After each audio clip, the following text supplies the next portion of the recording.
McDonald's has got the golden arches and Nike's got the swoosh. We've got the twin spires. Walking across one of the many balconies at Churchill Downs, Greg Bush is face to face with a flood of memories. I look out across there, and I see where I got married. That's really cool. Exchanging vows in 1993 in the winner's circle.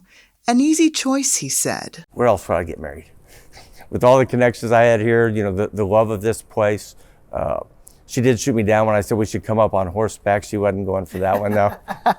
The tradition of the track ties back to almost every part of his life. We've got two puppies, Rosie and Oakley, for Roses and Oaks. Even the birth of his daughter, another negotiation with his bride. If you have this baby on Derby weekend, it's like we're going to name her Derby, and the middle name will be whoever the winning jockey is.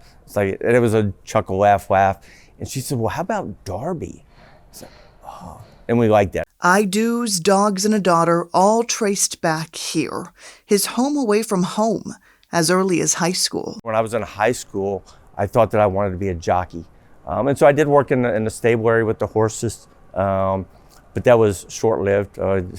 Genetics got me, and I decided that was not something I wanted to do for the rest of my life. Instead, he built a career on the other side of the turf, earning a degree he could use behind a wagering window. When I graduated from college, I had offers from other businesses to go to work for them, and it's like, no, I enjoy being around the races. He found himself full-time at Churchill Downs in 1991, when the track was a totally different place. I want to describe it as a large battleship.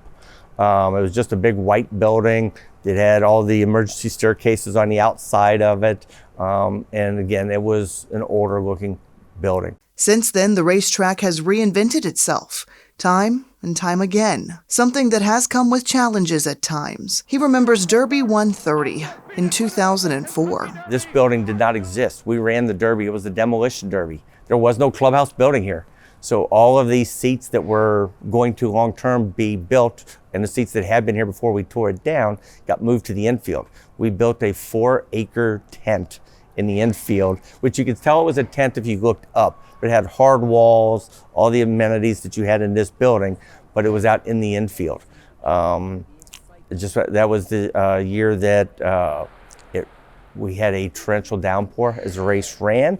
I remember watching video that day, and there were people swimming in the infield. Another race day that stands out, 2007, when months of preparation led up to a visit from the Queen of England. So from the time we were notified that she was coming, we had, I believe it was like 32 meetings with our Secret Service, the United States Secret Service, and their counterparts over in England, doing the planning on when is she coming, how is she getting here, what's her path from the time she enters the property, pulls up to a gate.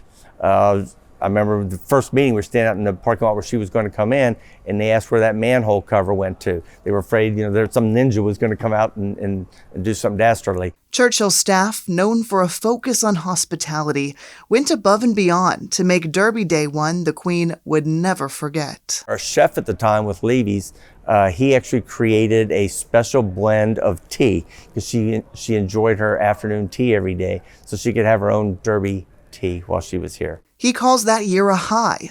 Of course, there have been lows. 2020 was difficult. The Derby was rescheduled for a Saturday in September, something Greg says they would do differently if they could go back now. When we were making the plans, we felt as though we might come out of COVID earlier than we did, and we'd be able to have a stands full of people. So that's why we moved it to September. Obviously, we didn't get to do that. We ended up with just the horsemen that were racing with us that day. We're the only ones that were allowed to come out. So we probably would have run it in the spring, hindsight. But that was a crystal ball we didn't have. No crystal ball, but he can give you a peek into the past. Greg's co-workers consider his office a treasure trove of sorts, from the wacky wobblers, all the bobbleheads up here, to the more unusual artifacts. Triple Crown winning American Pharaoh poop. He knows how to appreciate the best of horse racing history, a loyalty to the tradition and to the people who came before him, including one in particular. He's looking down and smiling. His dad had a 71-year career at Churchill Downs. Everything Greg does today, he says he does with his dad in mind. He used to tell me how proud I made him. That, you know, when he would see me rising and getting to where I had and accomplishments, that he was very proud. That pride resonates in the Churchill Downs leader, who looks forward to every Derby day. That's when he gets to see his passion for the races reflected on more than 100,000 faces. It's the greatest place on earth.